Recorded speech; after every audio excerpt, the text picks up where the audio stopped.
প্রজন্মের পর প্রজন্মকে কল্পনার জগতে নিয়ে যাওয়া এক স্বপ্নচারী লেখক তিনি। তার সৃষ্ট মুসা, রবিন আর কিশোরের অগণিত রোমাঞ্চকর গল্প যেন এক প্রজন্মের আবেগের নাম।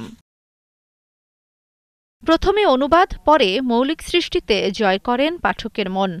টারজান, গোয়েন্দা রাজু এমন অসংখ্য সিরিজের পাশাপাশি সবচেয়ে জনপ্রিয় হয়ে ওঠে তিন গোয়েন্দা। বাংলাদেশের কিশোরদের জন্য এটি শুধু গল্প নয়, তার রচনায় ছিল শৈশবের এক অনন্য সময়। রকিব হাসানের কলমে তিন গোয়েন্দা পেয়েছিল দেশীয় স্বাদ আর নিজস্ব ভাষা। তার লেখা থেকেই প্রজন্মের পর প্রজন্ম শিখেছে সাহস, বন্ধুত্ব আর কৌতূহলের মানে।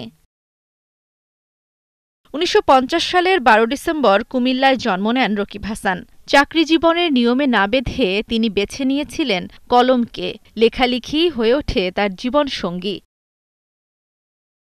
জান্নাতুল দোলনা, ৭১।